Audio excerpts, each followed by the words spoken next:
Hey everyone, it's me, your favorite girl Harry, and I am here for another review of Pose. This episode was really good. I enjoy when they do the episodes just with the girls, just because it shows a lot of perspective on the trans experience. So I enjoy episodes like this. It was very nice. It was very good. So we're gonna talk about it. So without further ado, girl, let's get into the review, girl.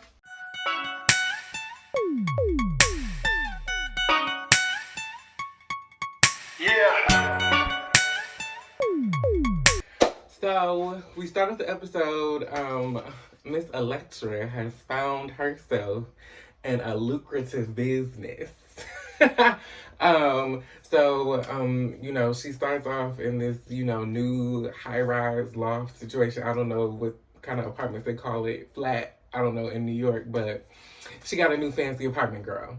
And she is, living it up. But the reason she's been living it up is because she has started working with the mafia, the mob, the Italian bosses. And she basically launders money for them through her sex phone business. And she's, expanded her business, expanded her wealth, girl. She's a rich Black trans woman, and we love to see it. So she's, spreading the wealth, spreading the joy. And she buys Blanca a whole new, dining room, living room set, girl. She got a new furniture, girl. She, upgraded her little apartment. And she also decides to pay for Angel's wedding. And originally, Angel and Papi had decided to do something small and intimate because they don't have the money to do something extravagant and lavish. And they decide they're going to get married at the end of the year. And, it's just going to be all peaches and cream and all of that. And when Elektra decides to pay for the wedding, Angel tells Papi, and Papi feels away because he's like, what kind of man would I be if I can't, provide the things that I want for my, future wife, all of this. And the funny thing is about it, well, I shouldn't say the funny thing is, the wonderful thing about it is that even though Papi is immersed in this ballroom scene, Papi still identifies as a heterosexual man. And I feel like this is, what needs to be seen, because so many men that are attracted to trans people or trans women specifically feel like they aren't, or they feel like that, there's this stereotype that, well, if he likes a trans girl, he's gay. But trans women identify as women, so that would still make them straight. It doesn't change your gender or your sexual identity, I'm sorry, because, you are trans attracted. And I love that about Papi. He is a heterosexual man that is still involved in the ballroom scene, and he's comfortable in that scene, and he's comfortable still in his sexuality, knowing that he, loves women. So yes, and he's found this family within the LGBTQ community. I love that about his storyline, and I don't think people pick up on that very often, but I love that about Papi. But he still, feels as though, Elektra has, kind of moved in on, his wedding, because although, yes, this day is about Angel, and Angel was very adamant about it being her day, the wedding is just as much as about the groom as it is about the bride. Yes, weddings have been societally about the bride. Everything about it is, bride, correlated. And the groom is just kind of like, the man we're marrying. But essentially this union, this matrimony is about the two of these people. When he goes to have that conversation, Elektra lets him know, like, the reason, the category, the bridal category was added to ballroom was because trans women and girls, were, made to feel like this would never be them. So they would have a moment to feel like this was their moment, but they would never actually get to walk down the aisle. And so Angel is the first of them. And Angel is the first of them for a lot of things. Because, pretty privilege is just a thing. And so Angel is the first for a lot of things that the trans girls do on Pose. But she doesn't have to be. And that is the narrative that is drawn around this whole wedding at this point. And Blanco just basically lets her know, like, or lets Papi know, like, this, yes, Elektra's gonna pay for this wedding, but you don't have to make it about, the things that are going on about this wedding. It is still about you and Angel getting married and being in love and all of that, beautiful stuff. Which I also appreciated. And, Blanca, also said until she met her boyfriend, she didn't think, marriage was a possibility for her either. So it's just kind of about meeting the right person and meeting the person that's right for you and that is willing to take on the things and defend the things that they love genuinely. And so, finding that type of love as a trans woman, while it is not impossible, it is very rare. And so things have changed because 2021, but we're talking about 1996. It wasn't happening. So, Blanca and Angel are very, significant and rare cases. But in any way, he decides, you know what, you are right.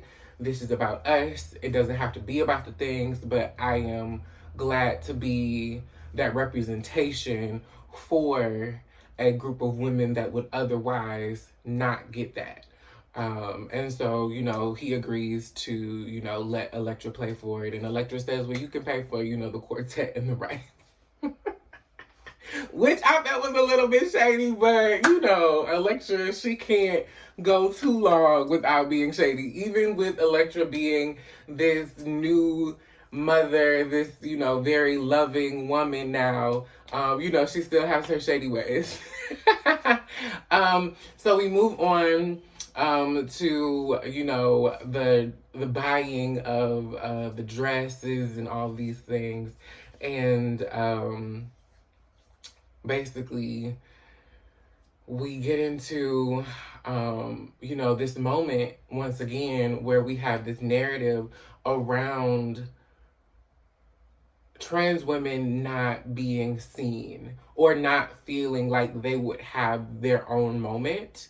And so, Angel is, trying on dresses, but, they all end up trying on dresses at the end of the day. Because, how often do we get this moment? How often do we get this opportunity? Elektra feels like, bitch, I got a lot of money. Bitch, I'm gonna make this happen for my daughter. And then, my other daughters, me and my other daughters, we're just gonna have a good time because it's worth the good time to have. And it's worth having these moments.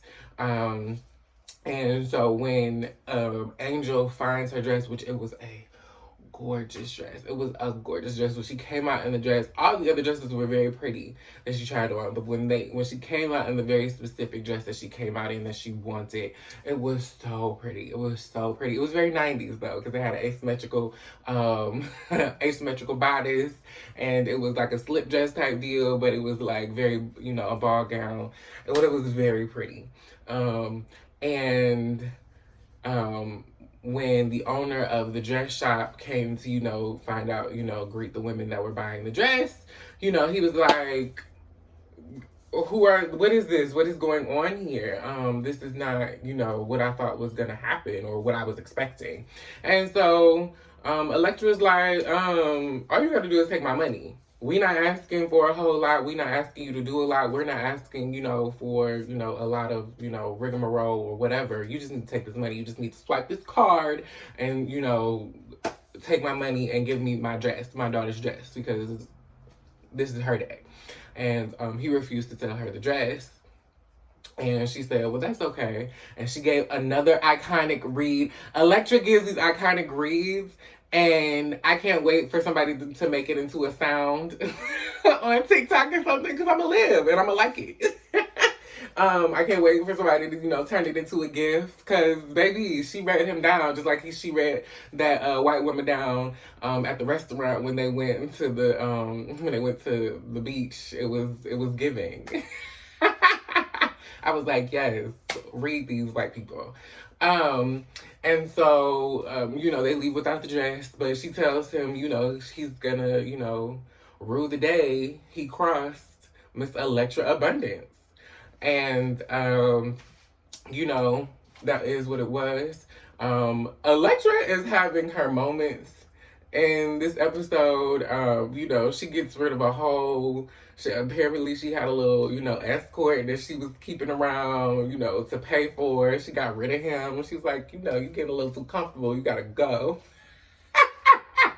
She was like, it feels good to be on the other side of these things. And I was like, yes, Elektra, yes, spill your oats, bitch. You better be like, yes, I used to pay for you. I used to be a paid whore. Now I am paying the whore. I was living for the moment. Then she goes and talks to her, I guess, her employer, and tells him, my daughter wanted a dress and he wouldn't sell the dress to us. So I need y'all to, beat some heads in. And, but he was like, well, you were just there, so you can't, beat the head in, because that's too obvious. And so she was like, you're right, I can't, because I'm an upstanding woman of society now. People know me. People see my face. I'm wealthy, so I can't do it. But get your henchmen to do it. Basically, one of the bosses was like, you would have a good career if you weren't Italian. If you was Italian, you have a good career in being a mob boss. And she was like, I won't argue with you with that one. And basically, she has the dress, the bridal shop broken into, robbed, and they take all of the dresses. And yeah, it was a moment. And so at Angel's dinner, which was very beautiful, it was all of the trans girls. You saw Lena Bloom, Naomi, all of the trans girls were there, that are influential in their own spaces, in ballroom, in Vogue, in television, and they were all there. And throughout the 3 seasons of Pose, and Blanca gave a nice little speech about just her daughter and her mother, just being amazing women, and how much she loved them, and how much it meant to her to, see her daughter get married. And then Angel got up and talked about how, she, was going to be the first of them, but she was definitely not going to be the last. And it was just a beautiful moment. I just really enjoyed the moment. And it just shows how sometimes we take for granted everyday, occasions, because everybody doesn't feel like it'll happen for them. But it is a dream for a lot of us. And for it to actually come true is, it's like everything to us. And so at the end of the speeches, Elektra gets up and says, and so because, this is my daughter's moment and I love her so much, I want all of y'all to come to her wedding and your best.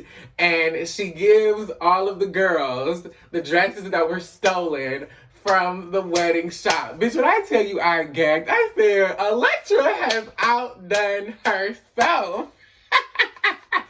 Sis has outdone herself. She is feeling, I was like, she's feeling her beat. She's feeling her oath. I was loving it.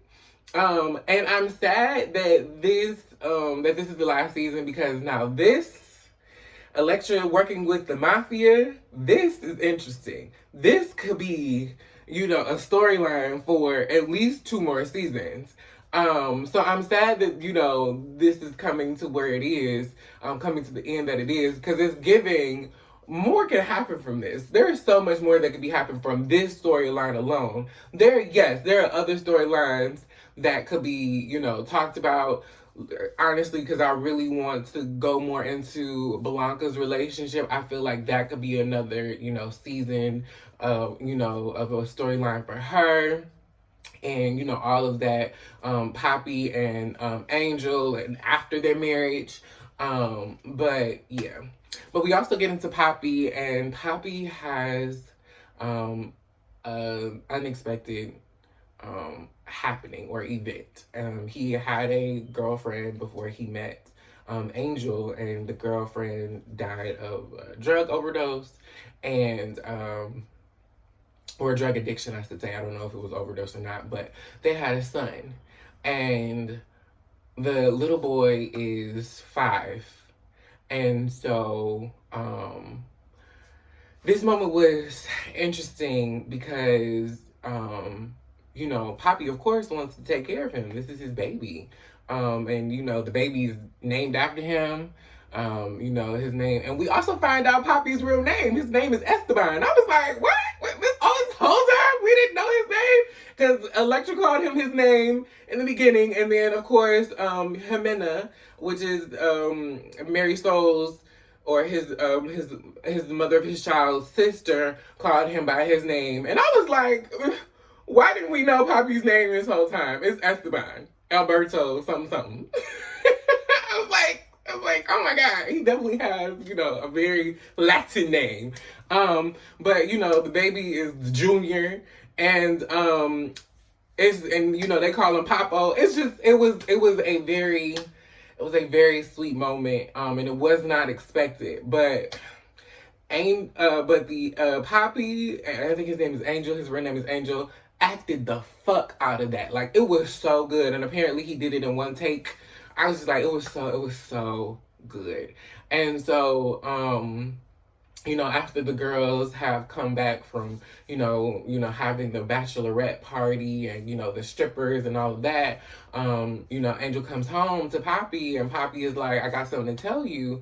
And so he tells, her, I have a son and I want to raise him and I want him to be with us. And so you see the insecurity in Angel in that moment, because I feel like Angel is still struggling with her transness in a way, because she can't have children biologically, unless she had it, Anyway, she can't have children. And so, for, Papi to have this baby and want to raise it, you can definitely see the insecurity in her and the place that she wants to be. And she makes excuses as far as her sobriety goes, but I don't think that's really the case. I really think it's just the fact that she felt like Papi had this whole baby and life and expectations for them, and she's not ready for it. And she kind of feels the way because this is somebody else's child, this is somebody else's baby. And she also, tries to say, well, is it actually yours? And Papi is, very sure that it is his. But I hate the way that she handled it, because I really feel like, it could have been, a moment for her to really have, the experience that she wants to have, and, to have this, loving, happy marriage. But, of course, when you're dealing with your insecurities and, everything else going on, it comes out in moments where you're confronted with something that you weren't necessarily expecting. And so I feel like she's feeling, the insecurities of not being able to have her own child with Papi. And so now Papi is like kind of integrating this whole life of hers. And, she's already a little insecure when it comes to other women and Papi. So, this is only the tipping point for her. So I really want, Angel to be happy, and I want her to experience, these moments for herself. And to get married to Papi, because I really do think they are so good together. They are such a beautiful couple. So it's just sad that this is how she handled it, and she kind of left him there on his knees, and it was so sad because I think he really wanted for Angel to be accepting of the situation and understand the situation. And he even said, like, I've never left your side, and I don't want you to leave my side in this moment. This is my child, and I have not been there for him, and I want to be there for him, but I also want to be with you. And I don't think it was a wild expectation, but I do think because it was so foreign and it was so unexpected, that Angel just didn't know how to handle it, and so she just ran. And I'm sad for this situation. I hope this turn of events doesn't stop them from getting married, but you never know. Sometimes in these situations, but hopefully it ends well, because I do, like I said, I do want Pose to end on a happy note for everyone, even with the mortality of Pray Tell, and all of that. I do want everything to end on a happy, closed-in note. I don't want no open endings, because I hate when shows end like that. It's just so irritating, because they're not coming back, and then you got these open ends, and now everybody, just speculating, and they're not coming back. So I wish Pose was coming back for a season 4, because we could expound on a lot of these things, but it is what it is. So that was the end of the episode. Tell me how you felt about everything that happened on the episode. Do you feel like something's gonna come to bite Elektra in the butt for working for the mafia? Do you think Papi and Angel are actually gonna get married, or is this baby thing just gonna be too much for her? Do you think, because I really, even though Elektra and Chris haven't been, I mean, not Elektra, but Blanca and Chris haven't been dating that long, do you think Blanca and Chris will get engaged, since we were talking about engagements this episode? Anyway, let me know in the comments down below. Of course, always like and subscribe to my channel, letting me know that you love the things that I make. I can't wait to see you on the next one. You could have been anywhere else on the internet, but you decided to watch me. Bye!